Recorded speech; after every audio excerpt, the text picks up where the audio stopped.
You and I, we made a mistake a couple of years ago with this Bucks team. They had a 2-0 series lead on Toronto, and you and I on this show, we used the term wrap.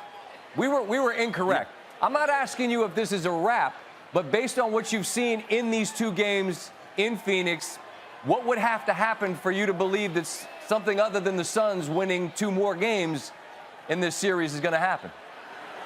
Well, Giannis has to get some help offensively from the backcourt, whether it's Jrue Holiday or Middleton. Both of them are being paid exorbitant amount of dollars to show up when it counts, and they've been non-existent as far as I'm concerned on the offensive end of the floor. That would be one thing. Another thing is attack DeAndre Ayton. Remember, Dario Saric has torn his ACL, okay? And now tonight, Craig goes down, and he's got an injury as well. They're very thin on their front line. The Milwaukee Bucks are effective on their front line offensively. Attack the interior.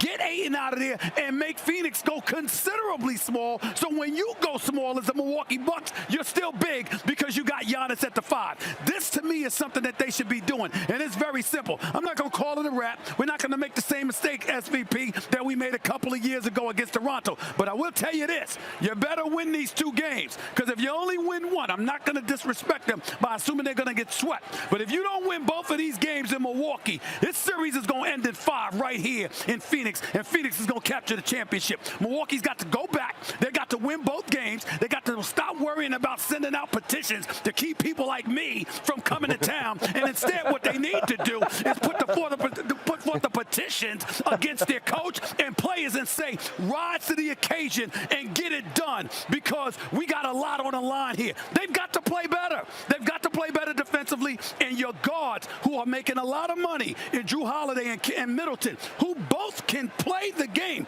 They're not scrubs. You got to show up, and Giannis shouldn't have to be on the sideline imploring you to step it up. You should know automatically that's what you're supposed to be doing. It's the damn finals. It's the NBA finals. This ain't a regular season game. It's on the line. They got to show up. The point that Stephen A. makes about Saric being injured and Craig going out is interesting, because I felt like we heard I felt like both Van Gundy and Jackson pointed out there was a fatigue level that evidenced itself at times with the Suns. Again, they had every answer, but at some point that depth, which was a luxury for this Suns team, is going to become, I don't want to say a weakness, but it's not a luxury anymore. The fatigue does feel like it could be a factor moving forward for the Suns team based on the absence of certainly Saric. We'll wait to find out about Craig. Yeah, defensively, no question. They're going to be very thin up front. I'm not even sure what their solution is going to be when they have to give DeAndre Ayton a blow now. They're not going to play Kaminsky a lot of minutes, so it's no question Monty Williams has more buttons to push now as they go forward. The problem is this, though.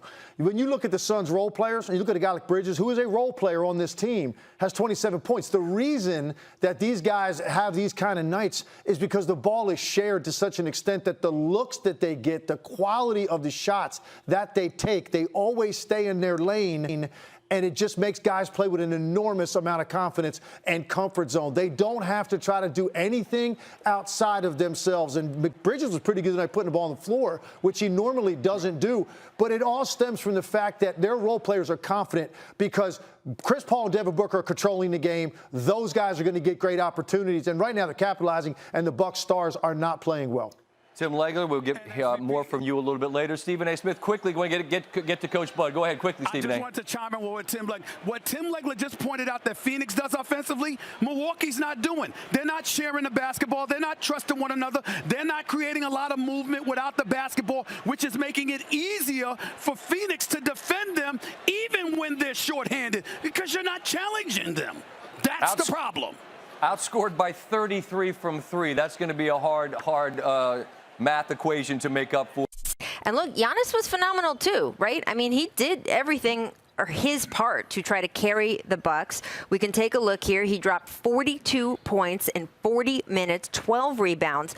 It was not enough, though, and here is what Giannis had to say post-game about how he was feeling physically. Again, just 9 days ago, the man hyperextended his knee. Take a listen to him here. You know, when I'm out there, it's not about testing no more. I'm out there, I'm, trying to play, try to help my team win in any way possible. I was out there both times, and that's what I try to do. I think when you start thinking about your knee or thinking about your toe or pinky or whatever the case might be, you just, making excuses in your mind. You're out there, just play the game, do whatever you can, leave it out on the floor. No matter, what the outcome is, you just live with it. Giannis, the only Bucks player with a positive plus-minus in this series. They are a minus 27 in the 21 minutes he sat, struggling defensively in particular. So, Perk, who is it who needs to step up? Who are we asking to give Giannis more help? Well, I mean, it's the guys that you paid the big bucks to, Drew Holiday and Chris Middleton, and I believe they will. You go back and look at their track record at home, those guys have played phenomenal, but it's the others, right? We see P.J. Tucker not being able to knock down those corner threes, which took him out the game, and they really need him in the game to actually slow down Devin Booker and Chris Paul. So what ends up happening is when he can't make shots, then Bud can't afford to have him out there on the floor. Role players will play better at home, right? I don't expect Mikal Bridges, although I believe he's a hell of a young player, I don't expect him to go into Milwaukee and drop 27 again, right? He's at home. Sure. He has the fan base behind him. They thrive off the energy, but this is why home court matters. This is why fans matter. Well, and especially when you're talking about a Phoenix Suns that goes 20 for 40 from three. This is the thing. P.J. Tucker, Giannis, Drew Holiday, and Chris Middleton all hit the same amount of threes. They all hit one. That's not going to be good enough here in the NBA Finals. They know that we know that. But you say this. You talk about it's the others, and you talk about superstars, or you talk about the role players playing better at home. Well, truth be told, I really think that Drew Holiday and Chris Middleton, when you look at their splits and how much better they play on the road versus at home, I think that gives a better insight to who they are. We keep wanting them to be superstars. Well, there's only probably about 8, 9 superstars on this planet, but they are stars. But their numbers versus home and road are staggering. So yes, the Bucks are going to play better, but ultimately, are they going to be good enough to win games on the road? And they have to do that in order to win a championship. I mean, Drew Holiday, Chris Middleton, they know they have to play better. They have to play much better. I know we're in a part of the league where we shoot a lot of threes and we're in the fast-paced basketball, but it's kind of weird to see Brook Lopez out at the three-point line so much. I understand that that's their style of play and they have to get Giannis attacking the paint, but you know how hard it is, RJ and Perk, guarding those big bodies down low. It wears on you. And you have to think, like, if the Suns are battling Brook Lopez in the paint, some of those shots and those long threes might come up a little short. So I think Brook Lopez definitely has to be more of a presence in the paint.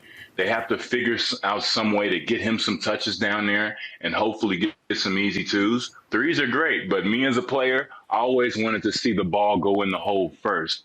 So if it's a layup, that would give me confidence. But they definitely are going to play better at home. I think it's just one of those situations where that's where you have to get to. We've got to get back home, figure these things out. Yes, P.J. Tucker, he is out there. He is their 3-and-D guy.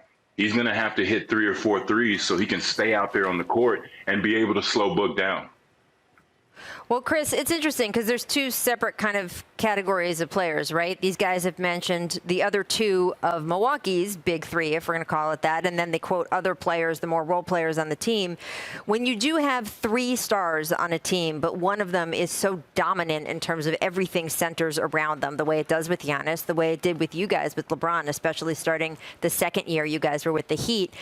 What pressure does that put on guys like you and Dwayne in that situation, or on Chris and Drew Holiday in this situation? Because it's not just straight, oh, you just go out and ball, because you have to work within the ecosystem where everything in that case was centered around LeBron, and in this case, everything is centered around Giannis. Well, absolutely. I think this is where you have to lean on those habits that you've built throughout the whole year. It takes 82 games, 72 in this case, but 72 games plus the playoffs to get to this point. You have to know who you are as a team. You have to build that rhythm. And look, the role players, you're just going to have to make shots. You know that Giannis is going to get in the paint. He had a tremendous performance, an all-time classic finals game in game 2. They know they're going to be open. And you're just going to have to step up, make plays, hit some mid-range shots, hit some threes, but more importantly, the ball has to go in the hole. If Giannis kicks out to his teammates, that's going to build trust. That's going to give him confidence to continue to attack. And, just as a role player, you just got to make it happen. So we'll see what they do. You do also have to give credit to the Suns defense because they are playing very good defense, running them off the line and making it hard for them. But, in game 3, they're definitely going to have to make plays.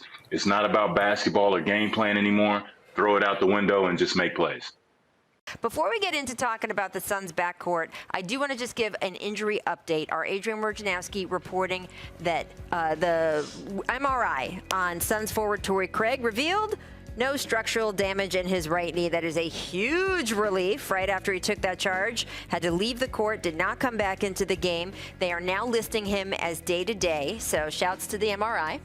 And some happy Suns fans there. Well, I do want to talk about Devin Booker and Chris Paul, though, presenting a very difficult challenge for the Bucks. They've outscored Milwaukee's starting backcourt by a combined 46 points so far between games 1 and game 2.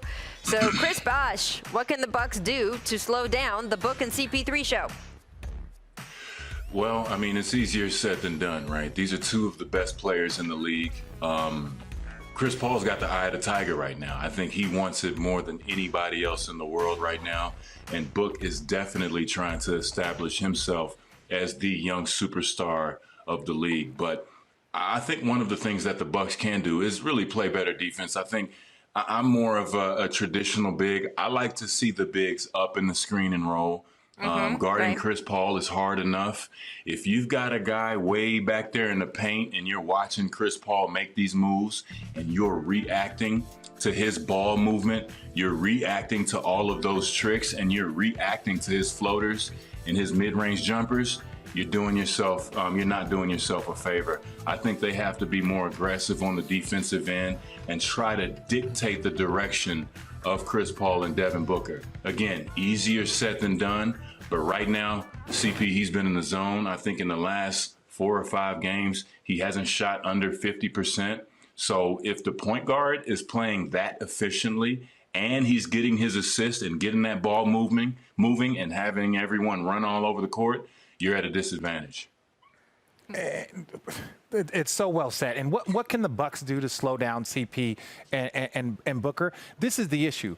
When CP's at his best, everyone around their team benefits. When Giannis is at his best, like he was, I believe last night, you don't know if everyone benefits around that. And that's what's so confusing about this Bucks team versus this Suns team. Because I'll tell you this, let's say hypothetically that Giannis is the best player in this series. And I only say that because when Chris Paul's at his best, he's affecting his entire team. And so after that, it would go Giannis is number 1, Chris Paul number 2, then you would go Booker, then I would say Ayton. So it goes number 1, Giannis, then the next 3 best players, in my opinion, in this series all belong on the Phoenix Suns. That shows how cohesive their team is. So trying to stop Booker and CP3 is really trying to stop the entire Phoenix Suns team.